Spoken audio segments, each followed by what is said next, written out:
طبیعیه که بعضی موقع احساس خستگی بکنید، ولی اگر این احساس خستگی همیشگیه و نمیدونید چرا، این میتونه یه نشان دهنده مشکل بزرگتر و مهمی باشه. تو این ویدیو میخوایم در رابطه با این مورد صحبت بکنیم. لطفاً با من همراه باشید.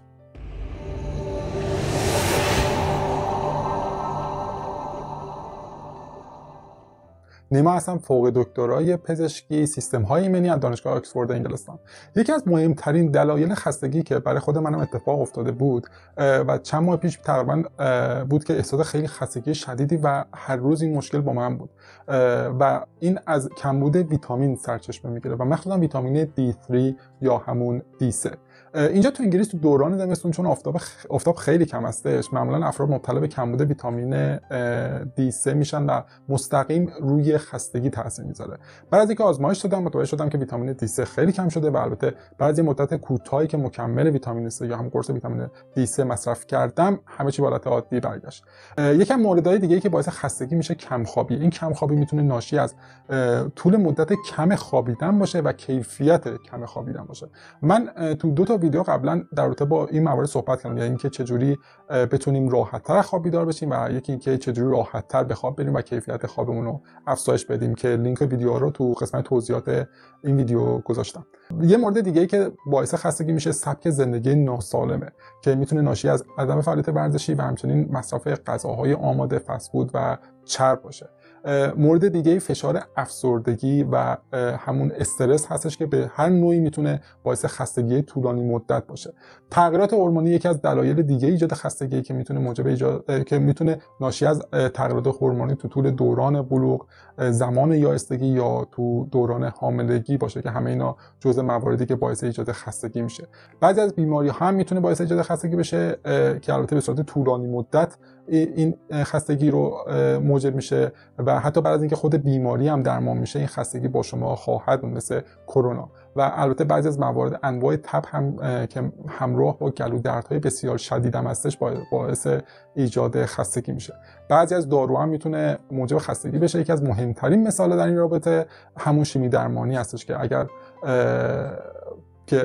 تو طول دوران شیمی درمانی و حتی بعد از اونم بیمار معمولا خستگی خیلی شدیدی رو تجربه میکنه. ولی اگر هیچ کدوم از این دلایل نباشه و شما همچنان اون احساس خستگی طولانی مدت و مزمن رو دارید که دلیلش رو پیدا نمی کنید، حتما یه مشکل پزشکی دارید که حتما باید به دکتر مراجعه کنید، یه چکاپ کامل بدید. اما یه سری نشانه هستن که میتونه بهتون کمک کنه که دلایل ایجاد خستگی رو پیدا کنید. اگر از اون دسته آدمایی هستید که تو طول روز مخصوصا وسط روز احساس خستگی شدید میکنید و همچنین تو طول شب خور و پف میکنید و شبا تو خواب احساس خفگی میکنید و از خواب میپرید، به احتمال زیاد دلیل اصلی خستگیتون ناشی از مشکلات خواب و کیفیت خوابه که به سادگی قابل حله. اما اگه احساس کمبود انرژی دارید علاوه بر اون خستگی که دارید، یعنی توان انجام هیچ کاری ندارید، یعنی فکر می‌کنید که واقعا یه وزن 5 کیلویی هم نمیتونید بلند کنید، علاوه بر اون احساس خستگی منتلی که همیشه باهاتون هستش و معمولا ضربان قلب بالایی دارید، حتی تو حالت استراحت تون نفس میکشید، پوست رنگ پریده‌ای دارید، احتمالاً شما مبتلا به کمخونی هستید که از مهمترین نشانه‌های کمخونی همون خستگیه.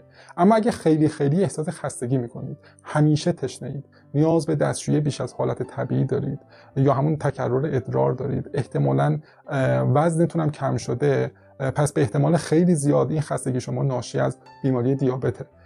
اما اگر خستگی شما همیشگیه، تو هر زمانی تو طول روز این احساس رو دارید، احساس اضطراب، عصبی بودن میکنید و اصلا نمیتونید آرامش خودتون رو حفظ کنید و ضعف عضلانی هم دارید، احتمالا خستگی شما ناشی از پرکاری تیروئیده.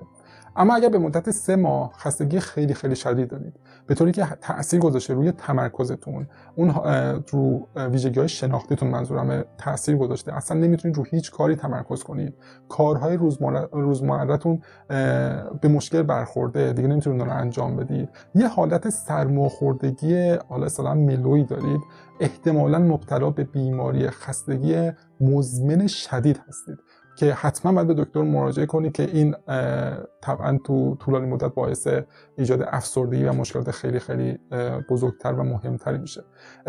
البته باید هر کاری که میکنید حتما با دکتر مشورت بکنید برای رفع خستگیتون، چون بعضی موقعی خستگی نشون دهنده بیماری‌های خیلی مهم و حالا بعضی از مواقع خطرناکی هم هستش. اما یه سری باید نباید هایی هست که باید بهشون توجه کنیم. حالا چه کارهایی میتونیم بکنیم که کمک کنیم به حل شدن این احساس خستگی؟ اولیه مهمترین کار اینه که سبک زندگیمون عوض کنیم، یعنی فعالیت ورزشی بکنیم، یعنی رژیم غذایی سالمی رو دنبال کنیم، یه ریتم خواب منظمی رو پیروی کنید که معمولا 6 تا 9 ساعت در شبانه روزه که ساعت معینی هر شب بخوابید و ساعت معینی هم هر روز بیدار بشید. البته سعی کنید که 2 تا 3 ساعت قبل از خواب هم یه کاری بکنید که بهتون آرامش میده، یعنی یه مطالعه کتابی که دوست دارید انجام بدید یا یه موسیقی یا یه کاری که در هر حال باعث ایجاد آرامش تو شما میشه انجام بدید.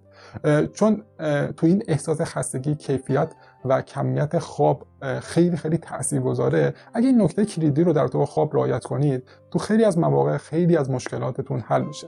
اما حالا یه سری نکات هست که حتما باید بهش توجه کنید در رابطه با کارهایی که باید ترکش کنید. اولین نکته همیشه در رابطه با خستگی اینه که اگر سیگار میکشید و مصرف الکل دارید، حتما مصرف این دوتا رو تا حد امکان کم و قطع کنید که مستقیم تاثیر میذاره رو رفع اون احساس خستگی تو شبانه روزتون. قبل از اینکه خوابتون رو تغییر بدید دقت کنید که فعالیت بدنی شدید قبل از خواب مستقیم میتونه رو کیفیت خوابتون هم تاثیر بذاره. پس یه کاری که نباید بکنید اینه که فعالیت بدنی شدیدی قبل از خواب انجام ندید. قبل از خواب منظورم تا 3 ساعت قبل از خوابه که باید به این نکته هم توجه کنید. و یه نکته دیگه هم که حتما همتون میدونید که قبل از خواب مصرف کافئین و قهوه نداشته باشید. اینا تماما مواردی بود که در رابطه با خستگی میشد عنوان کرد. اگر خستگیتون کماکان پایداره و هیچ دلیلی تو این ویدیو که در طورش صحبت کردیم پیدا نکردید، پیشنهاد میکنم حتما یه چکاپ کامل بدید، چون خیلی از موقع‌ها مثلا ویتامین B12 وقتی کم میشه یا یک موارد دیگه که اصلا متوجهش نشدید میتونه باعث ایجاد خستگی بشه که با یه چکاپ کامل میتونید پیداش کنید و به سادگی رفعش کنید. مثل همیشه ممنونم اینکه تو این ویدیو با من همراه بودید و اینکه اگر تو این کانال سابسکرایب نکردید و از ویدیوهای این کانال لذت میبرید، لطفاً تو این کانال سابسکرایب کنید، نوتیفیکیشن رو روشن کنید، تو آینده هر ویدیویی که منتشر میشه به محض انتشار مطلع خواهید شد و اگر تمایل داشتید میتونید تشریف بیارید و اون ویدیو رو ببینید. ممنونم.